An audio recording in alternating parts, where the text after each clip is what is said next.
Okay, everybody, we're going to start. Welcome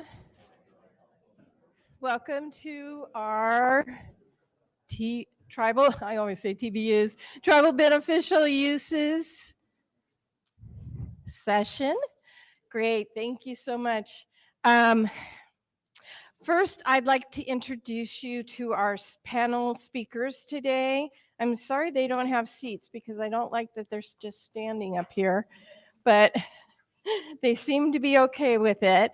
Our first speaker today is going to be Heidi Brow.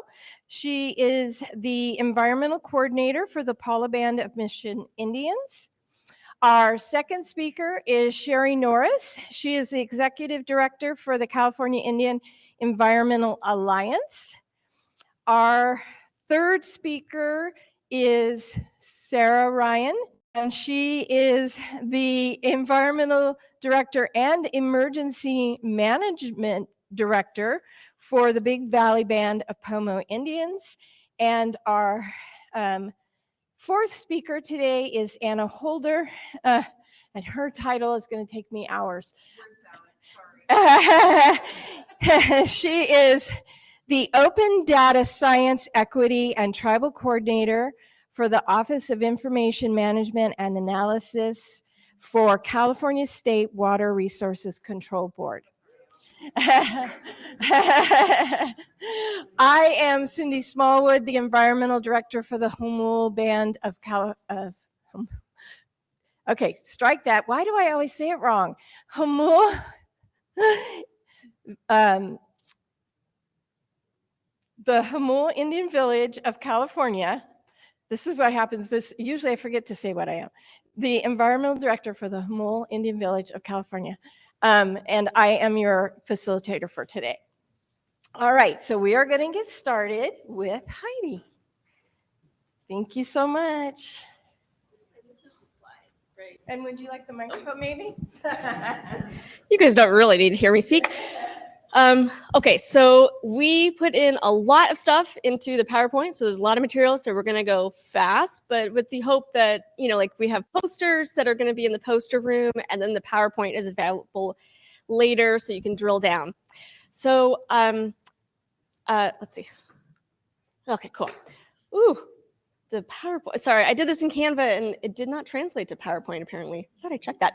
So we're going to do an overview of what TBUs, tribal beneficial uses, are, and why this matters to you, how this will affect you, how it can help you protect your tribal waters off reservation.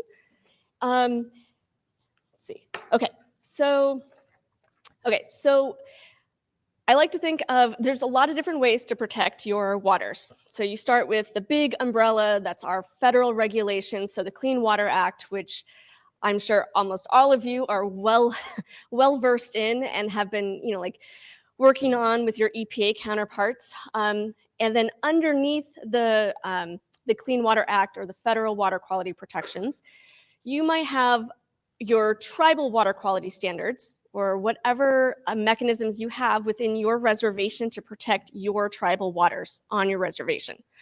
But there's also in California, the State Water Resources Control Board. They are responsible for overseeing the protection of state surface water bodies. So, and the regulations, the water code is there if you want to fall asleep one night and read it. And underneath the state Water Quality Control Board, we're going to talk about the beneficial uses within that parameter. So think of it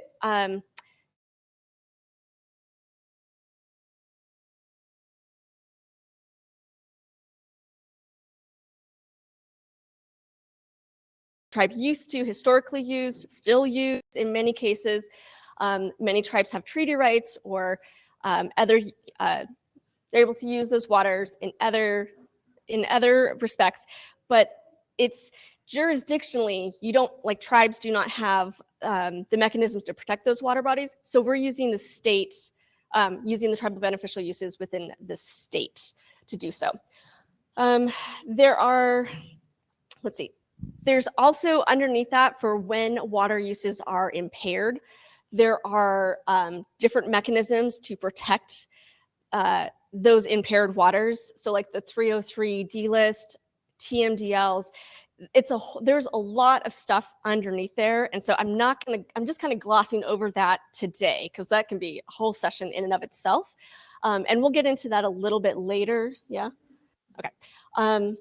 But so in this slide, it kind of, the chart on the left kind of goes over what the federal regulations might be, and then what they are under the state, so like the various basin plans. Okay, and then this is a better graphic to kind of go over. So the state is broken into 9 different regions, right? So there's a QR code on one of the posters, so you can scan it and figure out what region your reservation or your ancestral homelands fall into. And it probably falls into multiple regions, because that's the nature of things. But so for the State Water Resources Control Board, they are looking at adopting these tribal beneficial uses, and they might do so in at different times under different mechanisms. So in the upper left-hand corner, most of them I think are under Basin Plan amendments.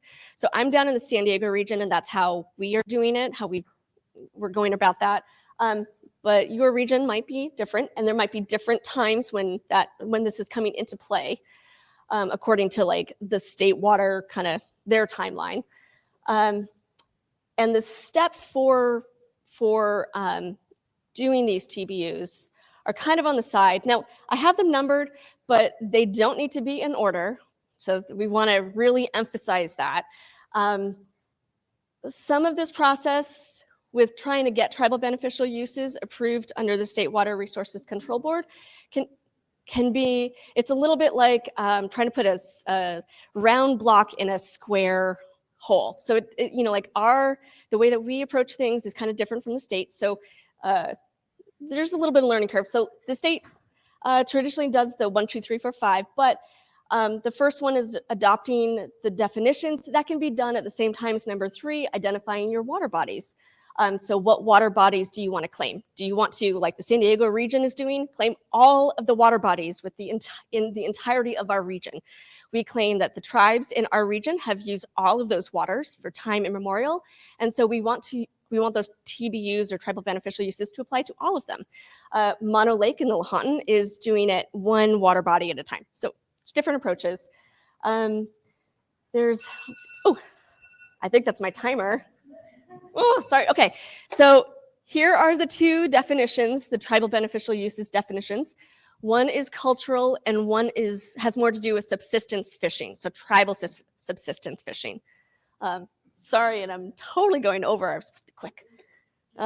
Okay, so there's also a poster on this, so you can read these definitions more in detail later. But really, it applies to any uses that tribes have used ever for these water bodies, whether they be cultural, spiritual, navigation, medicinal, anything that the tribes have used them for. Those protections fall under these tribal beneficial uses, saying that we have used these water bodies, whatever ones you're saying, for whatever uses, and so they should fall under the cultural or the subsistence, or both. And I'm going to skip over this slide because we're short on time, and we're going to jump into some more science, more complicated science. I'm going to go back in time a little bit to the inland surface water. I used to be able to rattle it off.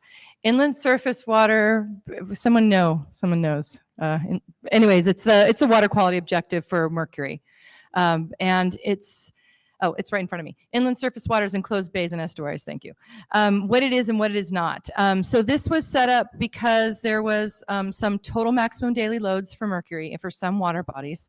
And we all know that in California, our water bodies are inundated with mercury throughout every single water body. And even if it's the most pristine, it's coming from perhaps China, from their coal power plants. So we found it everywhere. So the federal EPA said that we need a water quality objective in the state for where water bodies don't have total maximum daily loads. And we went through this process. So I'm going to go through this a little bit, but what's something to keep in mind that there's a couple pieces that we're looking at regionally that we're kind of having a hard time with. In particular, it's that ISWIBI was set up as a water quality objective for mercury in fish. Because mercury bioaccumulates through the system and moves into fish and up the trophic level until it reaches the most at-risk population, which is developing fetus. It moves through the woman's umbilical cord and moves into those babies and affects and causes permanent learning disabilities if it's above a safe level.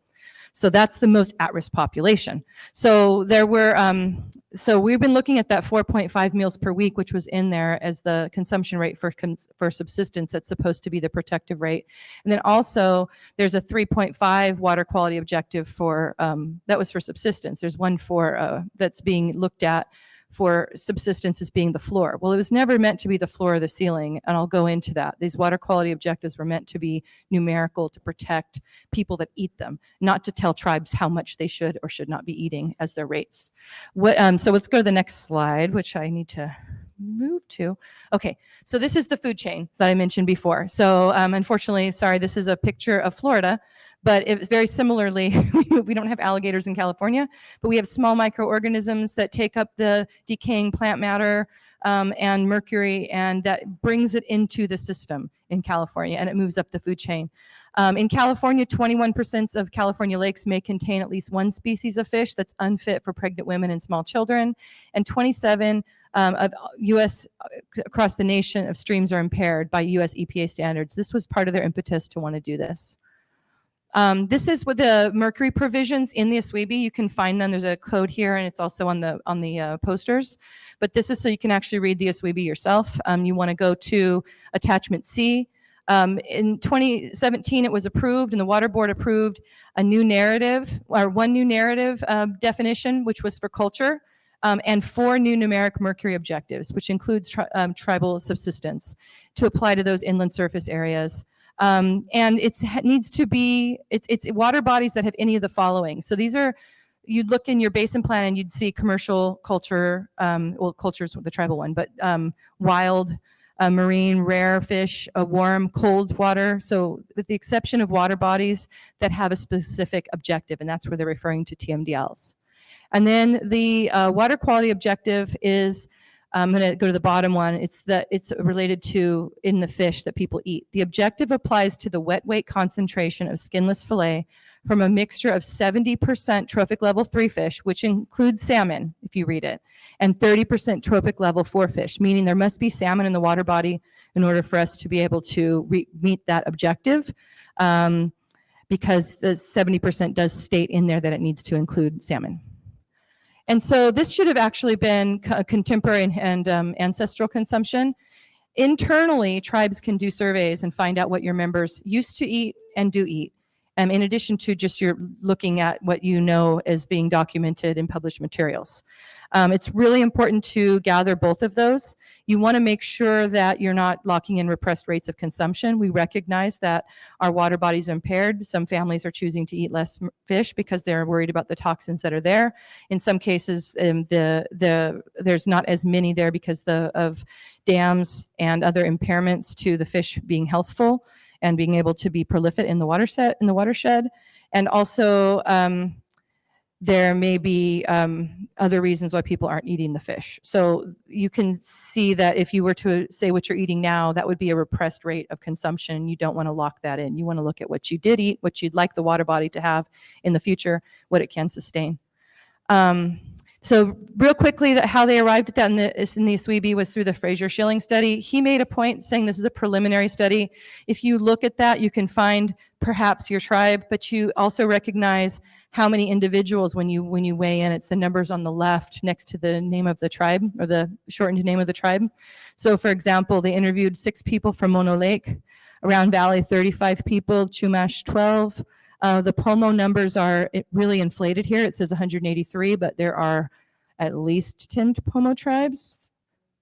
25, I work with 10, so thank you. 25, so that's just, if you divide that out, it's like which Pomo tribes, and the Pomo tribes are scattered throughout a huge range of of systems. So one tribe eats a lot, one tribe eats a little of fish, and this isn't accurate enough. So what we're saying is that tribes really need to understand your own rates of consumption as you look at the ASWIBI and as you look at your Basin Plan amendments and as you look at designating water bodies. What does it look like for you? And you're going to need to know that. You don't necessarily want to share that externally with the agencies because that could become public information, and you might want to share this in aggregate. So that's important. This is just to show the consumption rates between different states. So you can see blue, California, the water quality objective, much less stringent than it is in Oregon or Washington. We've done surveys of people and found that communities ate 21 meals per week of fish. So 4.5 is way less than 21 meals per week. We've also heard where communities are eating less than 4.5 meals per week, but together, that's what your subsistence rate is. So don't be blocked from designating a water body with subsistence, and don't let an agency block you. You want to say what your subsistence rate is connected to what your community eats. Okay, so let's see. Oh, do you have the clicker? Oh, I'm so sorry. No, it's okay. Okay, so now we're going to go over what the TBU process might look like, and the slides. The examples are from the San Diego region, so maybe Sarah might pop in with some other, what her region is doing. There's no one way to do this. So, sorry, I realize the slides were done in landscape, but this is square, so it just really bothers me. It's fine. Okay, so some of the information that you might need to gather, and I would recommend doing this, like down in San Diego, we're doing it, we have a tribal only work group that's made up of the tribes in our region. And then we also have a tribal regional water quality control board joint work group that is working on this. So the tribes meet internally and we work out stuff of like how we want to share, what we want to share, all the really sensitive data before we talk with the water board and communicate it with them and work through this together. So one of the big things that you're going to have to figure out is how much and what kinds of information you want to share with the water board. And keep in mind what you share with them, most of these things are going to have to go through a CEQA, so a public scoping process. So the public is going to become aware of it. So that's why in our area, we're kind of, trying to look at these things just internally, because it's a lot of sensitive information of like, what resources do we want to protect? Where are the water bodies? Where are the ceremonies? Where are the gathering spots? None of that information can and should be made public ever. But there are ways for us to discuss it internally and then to translate it to the regional board where it'll be useful and we'll be able to apply these TBUs to those spots. That's kind of also why we're doing the all waters approach.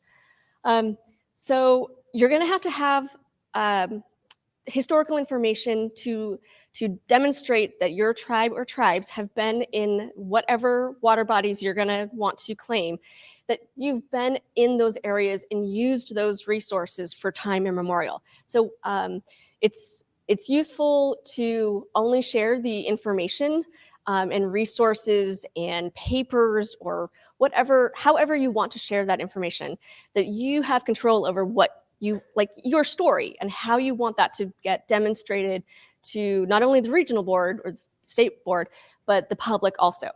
And then also you're going to look at what are the natural resources, both the waterways, and then also the resources that you use, whether they be aquatic, fish or shellfish or any kind of aquatic resources, or vegetation. So we down in the San Diego area, there's basket making is a really big thing. So the reeds and vegetation that we use that people put in their mouths, that is very close to our hearts, and that's something that we are really wanting to protect. So it depends on what resources are important to you and your tribes in your area, and those are the resources that you're going to want to protect.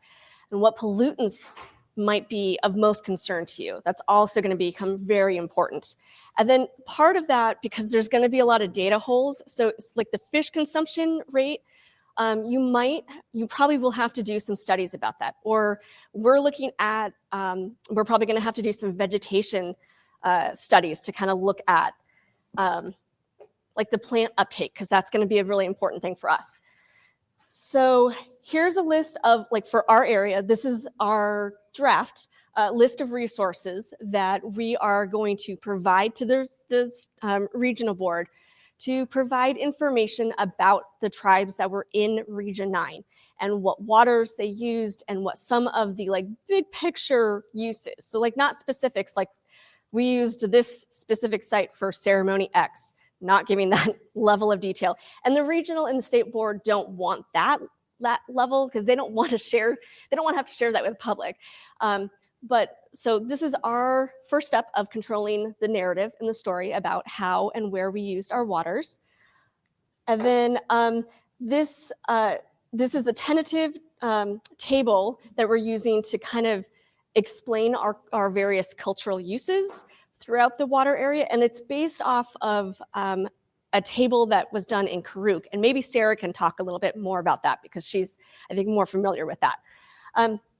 But we're keeping it really big picture. So like we have to fit certain things into the way that the state like synthesizes this information for their basin plan, but we don't want to provide more information than we need to or feel comfortable with. So we're kind of doing, is that my time?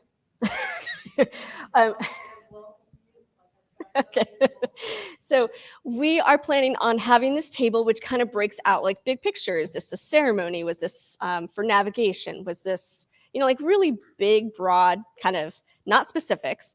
And you can break things into like what time of year, because that helps to figure out when the water board is going to have to protect the waters for. So is this like a spring season that this ceremony was done? Or you could conversely say this was done all year long and claim all seasons. And so we're doing this for each of our watersheds. And honestly, it's like carbon copy for each of the watersheds, because we're claiming all of these ceremonies were done in all of these different watersheds throughout the Region 9, so that we don't have to be specific of like tribe A used waterway B in this particular spot, because also that changes too, depending on season and usage and like the movement of the resources. It's a complex issue. So, sorry, there's a lot more to it, but that's kind of like the big picture narrative. And then I'm going to let Sarah talk about the exposure scenarios, because that's a big thing. Thank you. So just as Heidi explained, there's a lot of information that we want to collect in order and share, and of course sharing the appropriate information that's needed to be able to protect the water quality. And I just want to say it just in case this message hasn't come across all the way, this is so we can change the water quality standards. It's a way to do water quality standards without having the waters be on tribal lands because of the way the Clean Water Act works. So just as has been said today, it's for any waters in the tribe's traditional territories. So if you have a water quality, even if it's your program or even another program's data, right now the standards that exist to protect the uses that are in the Clean Water Act and in the state have to do with there's assumptions that are made about how these exposures happen, what the exposures are, and tribal exposures look differently. So if you think about if you start to unpack what supports and protects recreational access and exposure, it has to do with how much actually how many people have gotten sick because of E. coli in the water, and tribal uses, and I don't even think there's an assumption of how much water gets swallowed with recreational exposure. But if we start to create our own exposure scenarios, which is, well, has to do with a ceremony, and there's deliberate ingestion of water and deliberate ingestion of other aquatic organisms in the water, and they're in there for a number of hours, multiple days in a row, that type of thing. It is a very different look than the assumptions that are made to protect recreational swimming exposure. There are studies that have already been done, and I have a couple of them on this slide. An ingestion rate from Harper. So if you go down to this one, actually there's a QR code on a later slide that has takes you to a Google Drive with a lot more exposure scenario information, but start to become more familiar with that information, because tribal uses, the foods that are eaten from the land. I mean, we just recently found out that the highest level of arsenic in the sulfur baked mercury mine. Superfund site is actually in the Acorns, right next to or right on the site. So there's these things that we haven't really thought of, pathways that aren't quite protected necessarily when it comes to state agencies and others who are tracking things. And what we have in the upper right-hand circle is Big Valley's Traditional Uses Survey. We started a survey in 2019 where we're using or collecting information from the tribal members, and we usually have like a young person going out with an older person to talk with an elder about frequency, duration, ingestion rates, and taking it away from the actual activity, but looking at the math, looking at those numbers that can get put into a calculation about exposure. Next slide, please. Oops, that's me, huh? Which one is it? The big one. This one? Okay. God, how weird.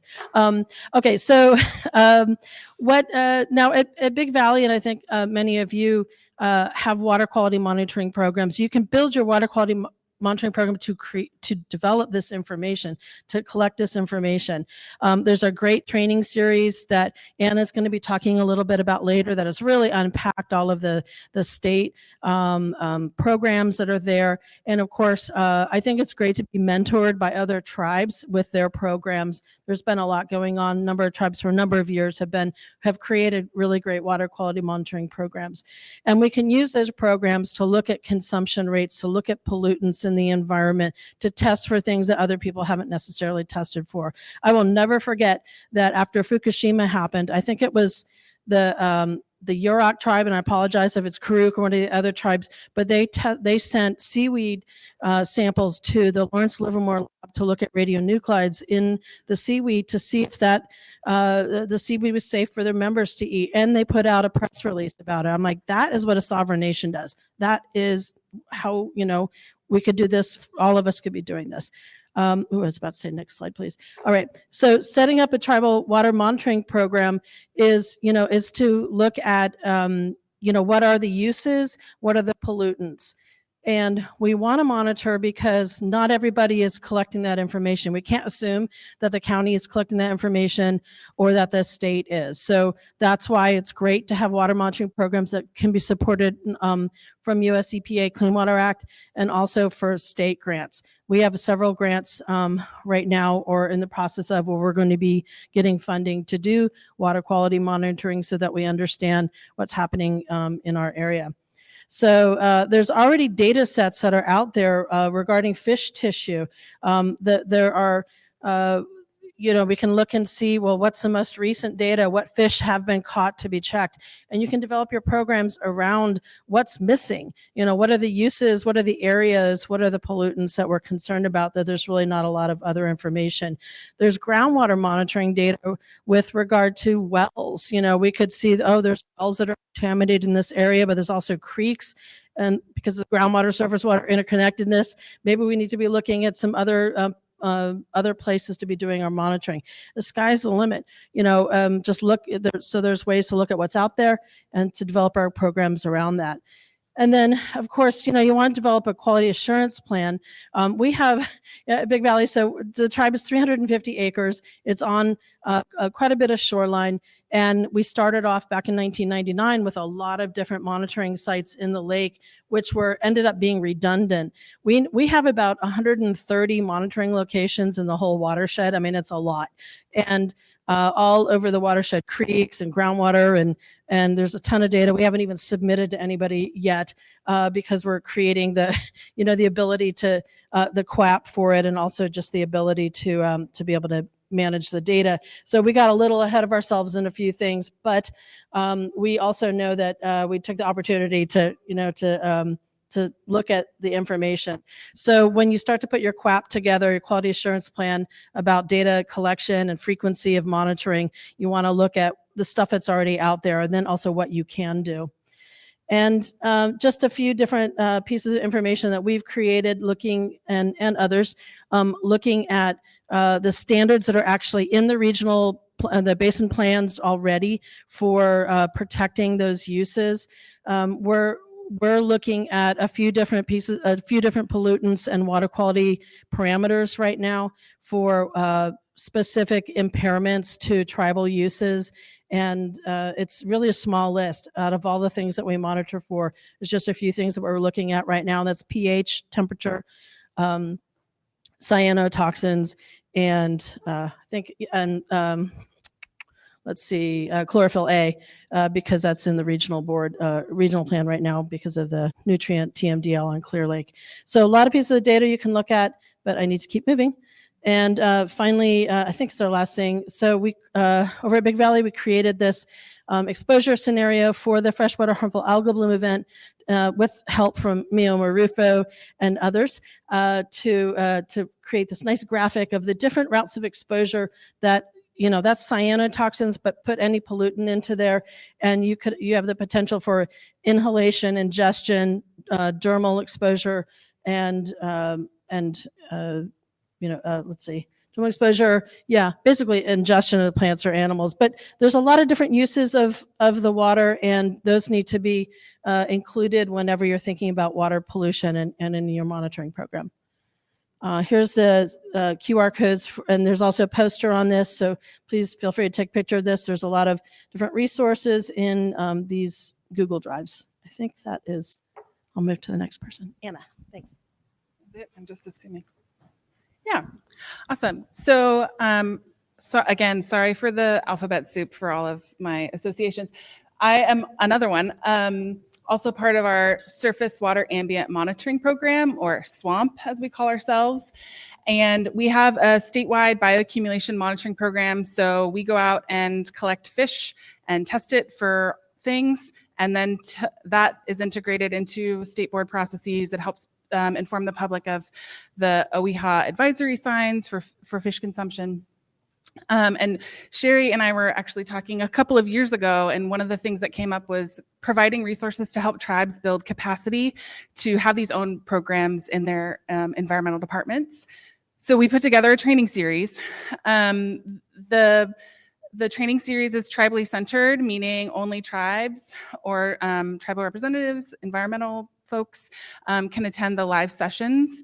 All of the trainings are recorded and shared online, and the slides are shared. Folks y'all are busy, so we try and keep them virtual, so there's no travel costs. They're less than 3 hours, so it's a small chunk of your day. And we're really co-creating the content with Sarah and Sherry's help to really think about how can we shine a light on how we do our work. The things that we think about as we're developing our quality assurance project plans or getting ready to go out in the field or analyzing our data. And you all can reuse and remix that however you'd like. We've had a couple of series already that are on the slide, so the slides and the recordings are available. I will recommend checking out the September training. So we walked through how tribal data are considered and used in our integrated report, and that's the report that creates the 303D list, and that feeds into the TMDLs and all the other things. So that's available, and it's section 3 is what you want to look at for that. We have 2 more trainings left in the series. They're both in December. The one on December 2nd is we're going to talk through how we analyze and interpret our data. I think I saw a link there to a SFEI product that has fish tissue data, but all of our data is on the Swamp Data dashboard. And that's another interactive map that you can download and things like that. The December 10th training, our OEHA partners are going to walk through how they develop fish consumption advisories. And it's a great opportunity to just have conversations about things that we're concerned about, because our OEHA partners are also listening and thinking about how we can work together as a community concerned about our waters to improve the water quality. Before we go to questions, I just want to say also, if you want to know about monitoring for bioaccumulation or any of our other surface water ambient monitoring programs, I submitted a virtual presentation that's available to you, and it walks through our harmful algal bloom program, our environmental DNA program, and things like that, with resources that you might be able to tap into if you're interested. So with that, I think we can open it. There's one more section. Oh, right. Sorry. There is a statewide tribal beneficial uses strategic planning caucus. It says it's ours, but it's really the tribes come together and compare between regions what's happening and provide each other with support. There's a few people in the room that have been to those sessions before, and Debbie's one of them. Sarah's there. Cindy's there. But yeah, we're and Heidi's there. So there's others that are in the room that have been there. And what we do is we talk, and we also bring the regional boards in every other time if possible, so we can ask them questions. Because what one region does, another region might also do later, or the regions are learning from each other. So tribes are now learning from each other, and then talking with agencies, and that's something that's new. And then some of the regional boards give pushback on things, and we're talking through it with other regions because maybe another region found a solution that will work. And there's upcoming grant opportunities to help with aquatic studies and data holes, and that's through the State Water Resource Control Board. Adriana Renteria can help you with that, who's right here. I see her. And I think that's it for that. I don't have a... Okay, clicker issues. Oops. How do I go back? Oh, there we go. Okay, potential challenges, lack of consistent guidance from the water board to regions. So the state, and during SWEB, the regional board did not want to tell the regions what to do. Each region is independent. So that means that not all the regions are moving at the same pace and scale and don't know exactly how to go through the process. They're working on it. Limited applicable water quality objectives were developed. And we had discussed that already. So they're looking for the tribes to help them to guide these processes and to participate with them. And it's really important because these are tribal beneficial uses. These are your beneficial uses, and they're applicable to tribes and tribal members. So it's important that you're there guiding the regional boards and helping them to navigate this process. We need to strike a balance between providing enough detail to justify designation, but not to include culturally sensitive information. And Heidi already discussed that, so I won't go into that one.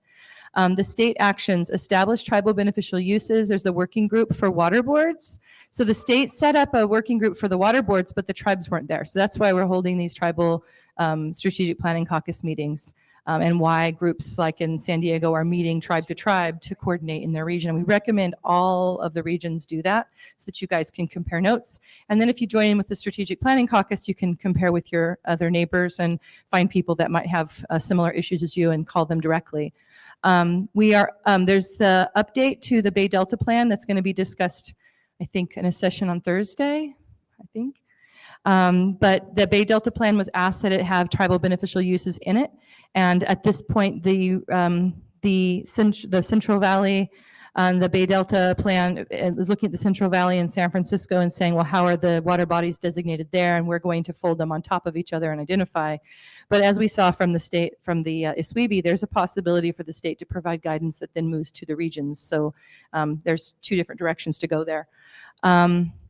We'll update the ocean plan with tribal beneficial uses. That's been requested by tribes as well, because as we know, we have fish that are traveling from the ocean through our river systems, and there's a huge importance to not just regulate the surface waters in inland, but to be able to make sure that our fish are able to be safely traveling and spending their life cycle in a healthy way so that we will be able to interact with them, eat them, and also have other species that we care about that our relatives interact with them as well. So I think, oops, did I go backwards? Oh. Okay. So to prepare, I don't know if this was me. Do you want me to do it? Yeah, we could open it up, I think, at this point, right? Okay, so we'll go back to this one. These are things that you can do to prepare: seeking funding, reviewing your basin plans, gathering historical use, gathering your water quality data, which we just talked about, identifying tribal uses for your watersheds, and having community conversations to be careful not to lock in those repressed rates, and compare subsistence and community events, because there are some times where you're eating a large amount of fish because of a ceremony, and other times you're eating small amounts of fish, and you're going to want to make sure that you don't have the women in your community having to abstain from cultural and ceremonial practices and celebrations, and so we want to make sure that you're wide enough in what you're saying you're eating for subsistence and for cultural use. So tribal self-advocacy, you're going to coordinate with regional water boards and their tribal coordinators and sign up for the updates on the website.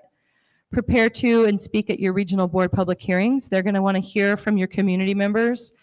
We did that at the SWEB, where we had individuals get up and talk about in their lifetimes and what they had, elders that they had interacted with talk about what the watershed was like and what they used to eat and what they continue to eat, and make sure that that is heard, because it's more impactful than us providing just numerical data, which is still important. But participate in beneficial use regional tribal advisory committees or work groups when they're formed. So you can create your own in your region if you don't have one, and you can speak with any of us about helping to do that. Participate in related workshops and California issue work groups and at regional EPA conferences such as this at the RTOC, which was yesterday.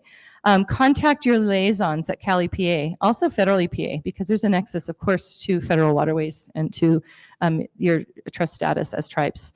Support the regional board by addressing concerns ahead of future hearings. So you can start to coordinate now with your regional boards, and seek allies and share comments and concerns and issues. So this is, we have monthly meetings that I already mentioned that the Strategic Planning Caucus. We do hold trainings on tribal beneficial uses and water quality objectives setting, and then with the program that Sarah's talking about, the swamp interaction of having to those trainings you can learn from. And we're more than happy to come out to you and provide trainings directly to you. There's been a few tribes that we have done that with. We're developing a guidance report to the State Water Board on how to work with tribes. And also in we have a new document that we're getting ready to distribute, which are some considerations that you might want to take, like how to avoid locking in repressed rates and things like that. So I think that's that. And now we can open up to questions or make statements. I just also wanted to say there's some flyers and fact sheets on the front table here about the training series, and they're also on the Cal EPA table if you want to take things with you. So there's some folks in the room that are involved in TBUs and might have some questions on the processes they're going through or some insight into what their experiences are. There's also individuals that have not yet engaged or have questions about anything we talked about. So we want to open it up to the room and hear from all of you.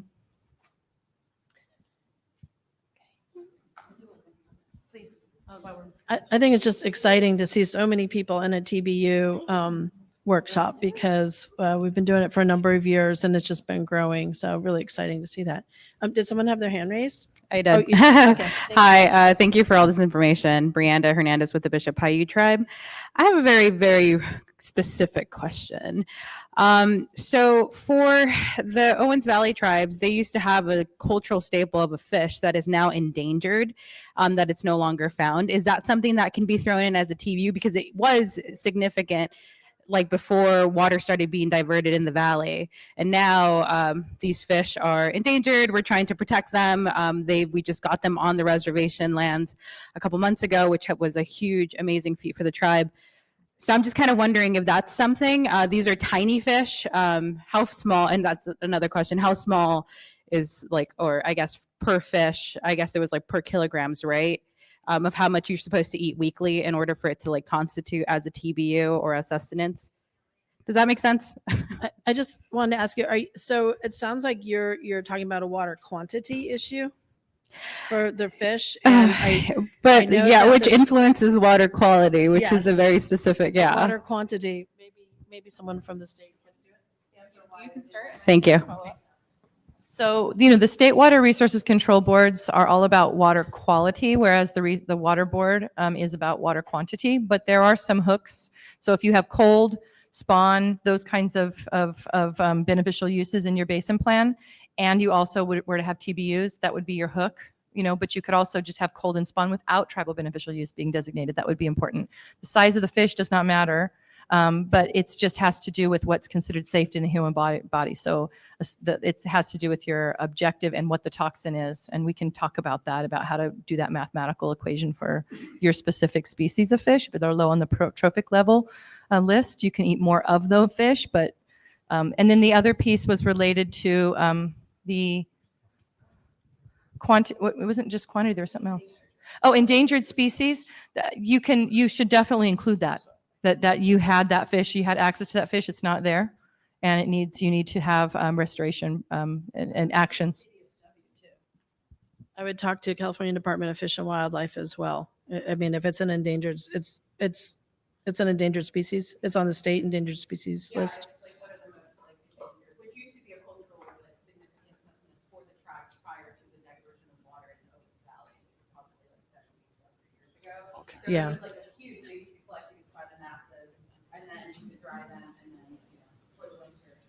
found fish are endangered, we'd love to be able to bring them back to a point where the tribes can actually do this, like, practice that same cultural, significance for that specific species. But it's kind of those things where it's like, it is the issue of quantity of water, which then contributes to the water quality of water. So how like harmful algal blooms, we have fish die-offs and stuff like that. We have, it's very, it was The very only specific. other thing I would consider too is if you're wanting to monitor those fish and like get the actual polluted concentrations in the tissue, we obviously don't want to monitor endangered species, right? Right. So something that we do in our swamp program is we monitor other species that like may be indicators or they're in the same areas of those fish. And so we can think about like black bass is something we monitor everywhere. And that can tell us about what a concentration is and then speak to what the fish of interest that is endangered might be like have in their tissues, so you can get an understanding of the potential risk without assessing the exact species if it's endangered. Does that make Yeah, did it I say does. that Yeah. clearly? Okay. Thank you. We've got 2 minutes left, so hold on, I'm coming, I'm booking it. We have a question online, so we're going to take the question online. And we only have 2 minutes left. And it's actually two comments. So one was from Samantha Shapiro, who is sharing that she works down at the Colorado River Basin region and would be interested in being able to share more information about their particular issues. So their contact information is in the chat. So I wanted to highlight that. And then also Tina Yin wanted to be able to share that tribes, just to encourage folks to be able to create their own tribal beneficial uses, because that could be an encouragement to the regional water boards and being able to do that as well. So there's two comments from the chat. Yeah, so that would be treatment as a state status. And yes, if the tribe does set that, then that's going to have to move to source and receiving waters above and below where your reservation or where your territory is now. All right, so we're out of time. Are you okay? Okay. So I just want everybody to thank these lovely panelists. And the posters will be in the poster room. We want to thank Heidi and Alexis for putting those beautiful posters together, and for all our panelists who worked on this incredible presentation for you all. So, and thank you all for being here. I wouldn't thank me. I don't even know where I work. And I'm so sorry. Oh my God, no, I'm sorry. I got scared. I can't. I usually can't see it. I just got the format. Oh no. I'm trying to get my phone to stop. Making noise.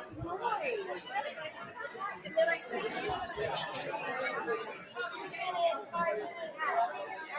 Oh. Could I see the microphones? No, that was fine. Check 1 2. One up there is kind of low.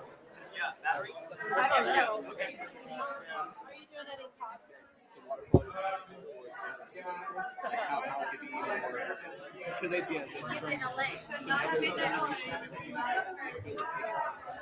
Yeah, so when it comes to fire, the water board is interested because of like the quality of water after fire, right? We're responsible. It's complicated. So the Department of